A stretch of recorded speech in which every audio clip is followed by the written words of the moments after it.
کہ ختم نبوت زندہ باد، ختم نبوت زندہ باد، ختم نبوت زندہ باد، ختم نبوت زندہ باد۔ ہو لاکھوں سلام اس آقا پر صلی اللہ علیہ وسلم، ہو لاکھوں سلام اس آقا پر، ظلم لاکھوں جس نے توڑ دیے، دنیا کو دیا پیغام سکون، طوفانوں کے رخ موڑ دیے۔ اس محسن عالم نے دنیا میں کیا کیا نہ دیا انسانوں کو، دستور دیا، منشور دیا، نئی راہیں دی، نئے موڑ دیے۔ مکہ مکرمہ کی ایک گلی میں سے نبی علیہ السلام چلے جا رہے ہیں، ایک غلام رو رہا، چکی پیس رہا ہے۔ پیارے محمد صلی اللہ علیہ وسلم نے پوچھا رک کے، روتا کیوں ہے؟ کہنے لگا کہ میرا جو مالک ہے اس نے مجھے کہا ہے کہ چکی پیسو، لیکن مجھے بخار ہے، جسم میں درد ہے، اور اس ڈر سے چکی پیستا ہوں کہ اگر میں یہ کام نہیں کروں گا تو میری چمڑی ادھیڑ دے گا۔ پیارے نبی صلی اللہ علیہ وسلم نے فرمایا کوئی بات نہیں، ہم تمہاری مدد کریں۔ اتنا کہہ کے وہاں سے چلے گئے۔ وہ غلام کہتا ہے کہ میرے دل میں آیا کہ بہت سے لوگ سڑک سے گزرتے ہیں، مجھے روتا ہوا بھی دیکھتے ہیں، بلکتا ہوا دیکھتے ہیں، ایک دو لفظ محبت کے کہتے ہیں، بعد میں کوئی آتا نہیں ہے۔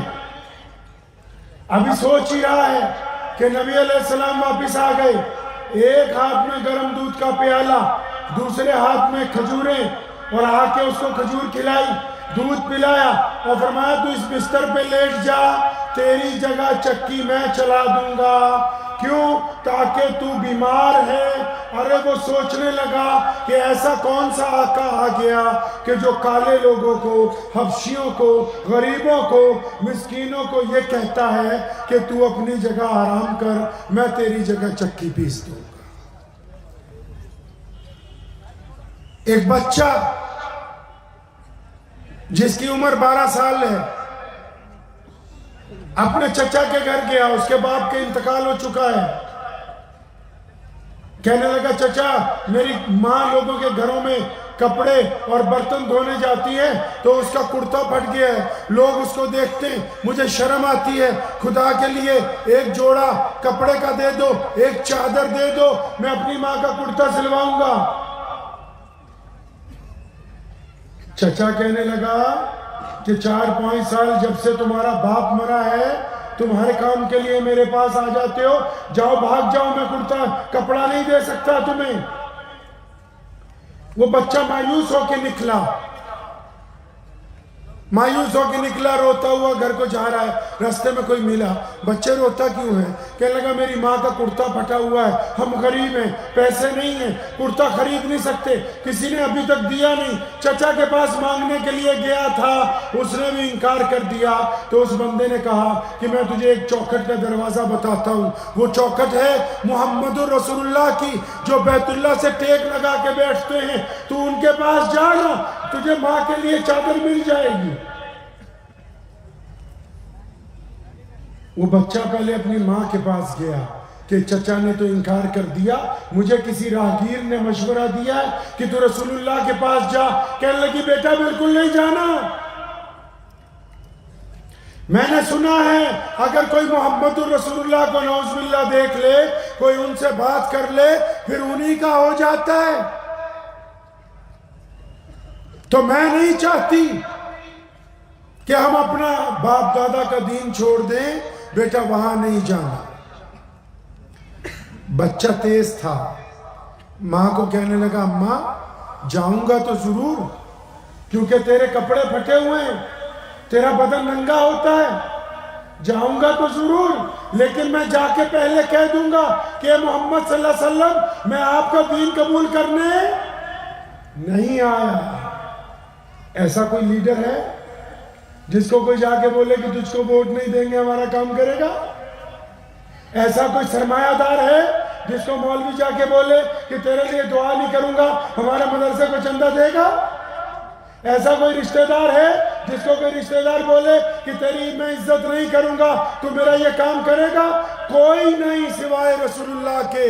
وہ بچہ گیا خانہ کعبہ میں، نبی علیہ السلام بیت اللہ سے ٹیک لگا کے بیٹھا کرتے تھے، جا کے سلام بھی نہیں، دعا بھی نہیں، سیدھا ہی جا کے کہتا ہے اے سنو جی میں آپ کا دین قبول کروں گا نہیں۔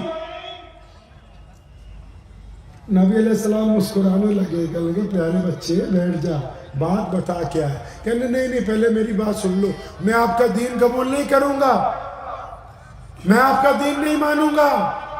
نبی علیہ السلام نے مسکرا کے پوچھا بچے بات کیا ہے؟ کہنے لگا میری ماں کے کپڑے پھٹے ہوئے ہیں تو آپ اگر مجھے ایک چادر دے دیں میں اپنی ماں کا کرتا سلوا لوں، قربان جاؤں رسول اللہ پر۔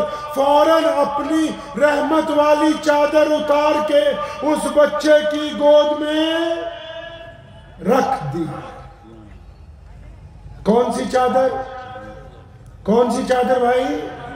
رحمت والی، طٰہٰ یاسین والی چادر، مدثر والی چادر۔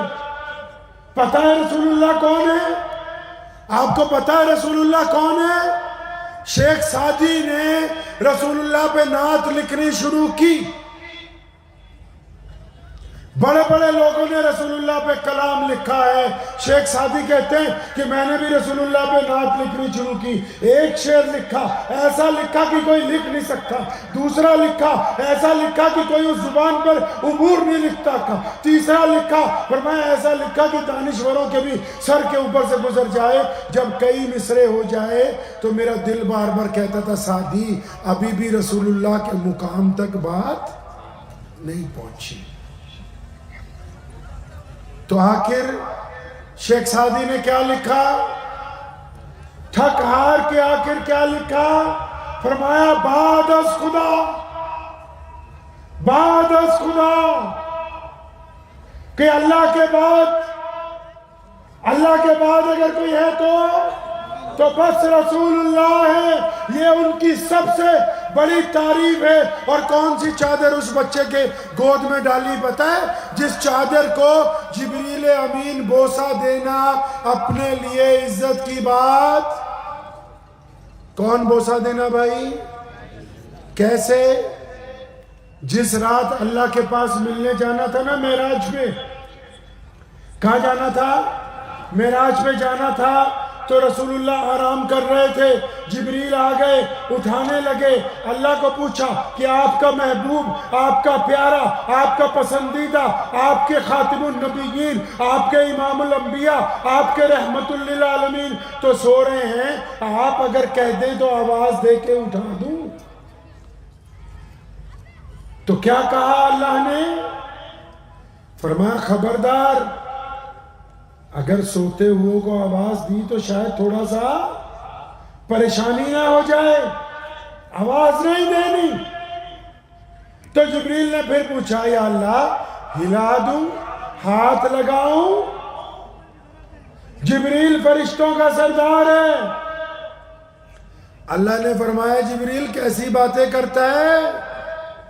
یہ جو آرام کر رہے ہیں نا یہ اللہ کے محبوب ہیں، یہ امام الانبیاء ہے، یہ خاتم النبیین ہے، یہ رحمت للعالمین ہے، یہ تاجدار مدینہ ہے، ان کو ہاتھ لگانے کی بات کر رہا ہے؟ فرمایا نہیں میرے محبوب کو ہاتھ نہیں لگانا۔ یا اللہ کروں کیا؟ فرمایا گھوم سامنے آ، محمد الرسول اللہ کے پیروں کی طرف آ جا، اب جھک جا، اپنے گھٹنے زمین پر لگا، اور فرمایا جبریل اپنے ہونٹ محمد الرسول اللہ کے تلووں کے ساتھ لگا تاکہ ٹھنڈک سے ان کو احساس ہو کہ کوئی مجھے جگانے کے لیے آیا۔ کون سی چادر ڈال دی اس بچے کی گود میں؟ جس چادر کو جبریل بوسہ دینا عزت کی بات سمجھتے ہو، بچے نے چادر لی، بڑا ہی خوش ہو گیا، دوڑتا جا رہا ہے اپنے گھر کی طرف، ماں کے پاس پہنچا، اتنا خوش، امی ان کا دین بھی قبول نہیں کرنا پڑا، میں نے کہہ بھی دیا تھا، اور اس نے چادر کھولی، اپنی ماں کے سر پہ ڈالی، ماں کے کندھوں پہ پڑ گئی اور ننگا بدن ڈھک گیا، ماں رونے لگی، اپنے بچے کا ہاتھ پکڑا اور کہنے لگی میرے پیارے بیٹے جو دوسروں کی عزت ڈھانپتے ہو یقیناً وہ اللہ کے سچے رسول ہیں، کرتا بعد میں سلوائیں گے، پہلے محمد رسول اللہ کی غلامی اختیار کریں گے۔ G S herbal wholesale Ayurvedic ادویات کا قابل اعتماد مرکز، تجارت کے خواہش مند حضرات کو ہم مکمل ٹریننگ دیتے ہیں، ہمارے ساتھ تجارت کر کے بھرپور پیسہ کمائیں۔ علماء کرام، حفاظ، ڈاکٹرز اور میڈیکل والوں کے لیے خصوصی رعایت، تفصیلات کے لیے ابھی رابطہ کریں۔